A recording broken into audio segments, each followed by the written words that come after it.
اس حیوان انسان کا وجود زمین سے ہے، مٹی سے پیدا کی، مٹی سے، گارے سے، تین لازب سے، چپچکانے والے گارے سے، وہ جس میں کہ بدبو پیدا ہو جائے، یہ ساری باتیں کہی گئی ہیں۔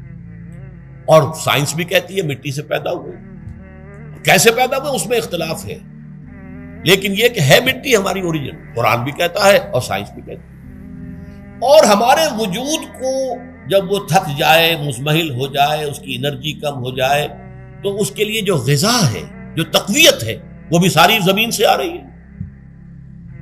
آپ نے پھل کھائے، آپ نے گندم کھائی، آپ نے چاول کہاں سے آ رہے؟ اچھا بکری کا گوشت کھایا تو بکری کا گوشت کس چیز سے بنا ہے؟ اس نے گھاس کھائی ہے، اس نے پتے کھائے ہیں، وہیں سے تو بنا ہے۔ الٹیمیٹ سورس آپ کے وجود حیوانی کے لیے جو آ رہی ہے وہ زمین ہے۔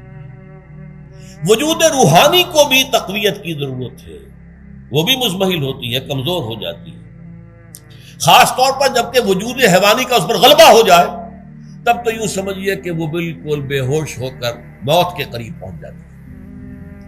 اس کی تقویت، اس کی غذا وہیں سے آئی ہے جہاں سے روح آئی ہے، وہ کلام ربانی ہے، روح ربانی، نفخت فیہ من روحی من روحی من روحی، میں پھونک دوں اس میں اپنی روح میں سے۔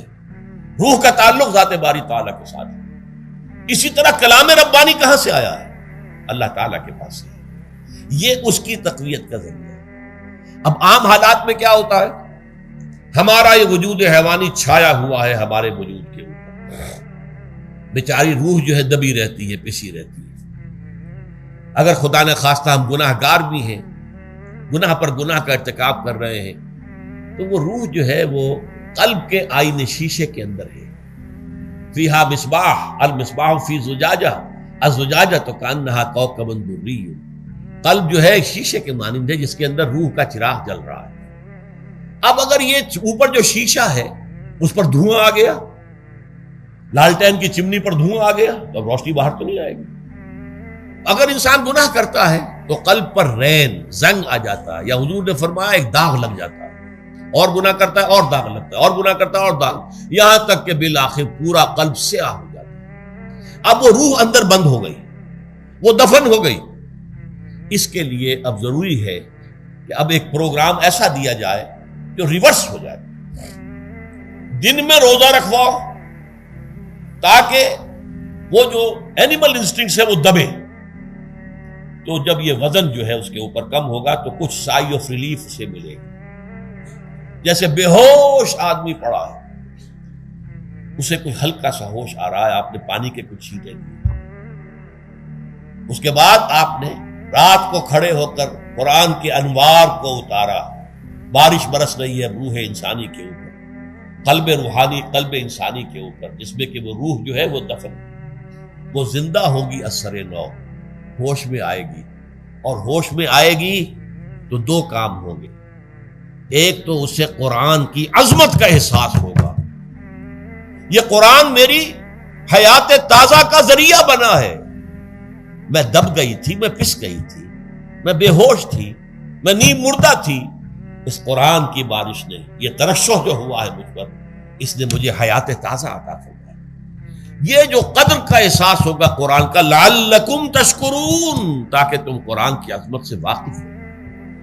ایک انسان بھوک کی وجہ سے اس کا شوگر لیول اتنا گر گیا کہ بے ہوش پڑا ہوا، اب ظاہر بات ہے کہ آپ اسے کچھ پانی کے چھینٹے دیں گے تو کچھ ہوش میں آئے گا، پھر غذا دیں گے تو اب وہ پوری توانائی پر آئے گا، تو معلوم ہوگا اسے اس غذا کی کیا قدر و قیمت ہے۔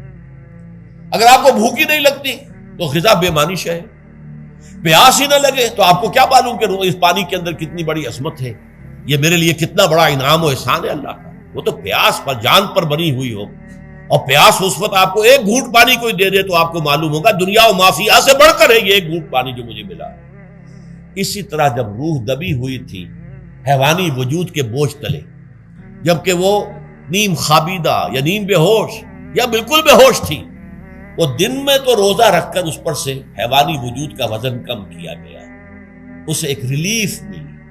رات کو قرآن مجید کے انوار و برکات اس میں جذب کیے گئے تو اس کو پوری توانائی حاصل ہوئی۔ اس پوری توانائی کا پہلا نتیجہ تشکر، قرآن کا شکر، الحمدللہ الذی انزل علی عبدہ عبدہ الکتاب ولم یجعل لہ عوجا، پھر وہ قلب کی گہرائیوں سے نکلے گا۔ سارا شکر اس اللہ کے لیے جس نے اپنے بندے پر صلی اللہ علیہ وسلم کتاب نازل کی اور اس میں کوئی کجی نہیں رکھی، کسی طرح کی ایش پیچ نہیں۔ یا تبارک الذی نزل الفرقان علی عبدہ لیکون للعالمین نذیرا، بڑی بابرکت ہے وہ ذات جس نے اپنے بندے پر فرقان نازل فرمایا تاکہ وہ تمام جہان والوں کے لیے نذیر اور خبردار کرنے والا بن جائے۔ یہ قرآن کی عظمت کا احساس، اور ظاہر بات ہے جس قدر کسی نعمت کی قدر و قیمت کا احساس ہوگا اسی قدر تو آپ شکر ادا کریں گے۔ اگر آپ نے کسی بچے کے ہاتھ پر ہیرا رکھ دیا، اسے کیا پتا یہ ہیرا کس بلا کا نام ہوتا ہے، وہ سمجھے گا کانچ کا ٹکڑا ہے۔ لیکن اگر کوئی واقعتاً کوئی جوہر شناس ہو، جوہری ہو، اس کو آپ ہیرا دیں گے تو اسے معلوم ہے کہ مجھے کیا چیز دی گئی ہے۔ اس کے اندر جو شکر پیدا ہوگا وہ اس بچے کے اندر تو نہیں پیدا ہو سکتا جسے معلوم ہی نہیں۔ تو قرآن مجید کی اصل عظمت سے انسان واقف کب ہوگا؟ جبکہ اس کے ذریعے سے اس کی روح کو ایک حیات تازہ مل جائے اور اس طرح وہ پروگرام ریورس ہو جائے جو عام طور پر چل رہا تھا، ساری توجہ اپنے جسم پر، اس کے تقاضوں پر۔ جسم میں تھوڑی سی پھنسی نکل آئی ہے، بھاگ رہے دوڑ رہے ہیں اس کے علاج کے لیے، کوئی اور مرض لاحق ہو گیا، بھاگ رہے ہیں دوڑ رہے ہیں اس کے علاج کے لیے، بڑی بڑی فیسیں بھی دے رہے ہیں، ساری جسم کی پرواہ ہے۔ روزانہ نہا رہے ہیں اور اچھے سے اچھا صابن لا کر نہا رہے ہیں، وہ جسم کی پرواہ ہے نا، اس کی دیکھ بھال ہے، روح کی طرف توجہ ہی نہیں۔ یہ ہے وہ بات جو کہی گئی ہے سورہ حشر میں، اور جسے علامہ اقبال نے پھر اپنے فلسفہ خودی کی اساس اور سورس قرار دیا۔ وَلَا تَكُونُوا كَالَّذِينَ نَسُوا اللَّهَ فَأَنسَاهُمْ أَنفُسَهُمْ أُولَٰئِكَ هُمُ الْفَاسِقُونَ۔ دیکھو اے مسلمانوں، ان لوگوں کے مانند نہ ہو جانا جنہوں نے اللہ کو بھلا دیا تو اللہ نے انہیں اپنے آپ سے غافل کر دیا، اور یہی لوگ فاسق و فاجر ہیں۔ یہ سوال پیدا ہوتا ہے کہ انسان اپنے آپ سے کہاں غافل ہوتا ہے؟ کیا اپنے وجود حیوانی سے غافل ہوتا ہے؟ کیا بھوک لگتی ہے تو وہ ادھر ادھر منہ نہیں مارتا، غذا کو حاصل کرنے کے لیے کوشش نہیں کرتا؟ پیاس لگتی ہے تو کیا پانی یا کوئی اور مشروب تلاش نہیں کرتا؟ کوئی بیماری لاحق ہوتی ہے تو کیا اس کے علاج کی طرف توجہ نہیں کرتا؟ اسے آرام کی حاجت ہوتی ہے تو آرام نہیں لیتا؟ اپنے اس وجود سے تو غافل نہیں۔ کون سے وجود سے غافل ہوا ہے؟ وہ روحانی وجود سے غافل ہے۔ بھول گیا کہ میرے اندر روحانی وجود بھی ہے اور اس کا تعلق ذات باری تعالیٰ کے ساتھ۔ اس نے سمجھا کہ میں بس حیوان ہوں، نرا حیوان ہوں، اپنے اس وجود کی اصل حقیقت ہی سے بے خبر، غافل۔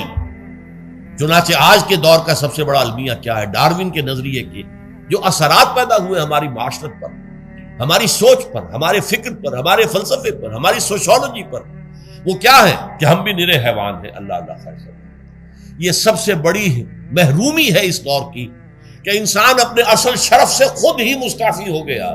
ہمارا کوئی وجود ہے ہی نہیں روحانی وغیرہ، روح کسے کہتے ہیں ہم نہیں جانتے، بس یہ جسم ہے۔ ہم اللہ کو نہیں جانتے کون ہے کون نہیں ہے، ہوگا ہم تو اس کائنات کو جانتے ہیں، ہم روح سے واقف نہیں، ہم تو اپنے جسم کو واقف۔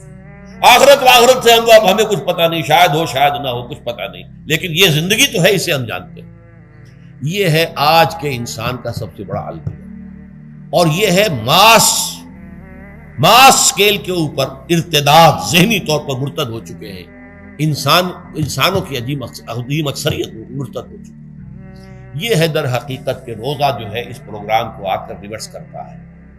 دن میں کھانے پینے، جنسی تقاضے پر پابندی، وہ وجود حیوانی کا وزن کچھ کم، روح جو دبی ہوئی تھی یا سسک رہی تھی یا بے ہوش تھی یا نیند مردہ تھی، اسے کچھ ریلیف ملا۔ اب اس کے اوپر قرآن مجید کے تیرے ضمیر پہ جب تک نہ ہو نزول کتاب، گرہ کشاہ نہ رازی نہ صاحب کشاف، ہمارے دلوں کے اوپر بارش ہو رہی ہو انوار قرآنی کی۔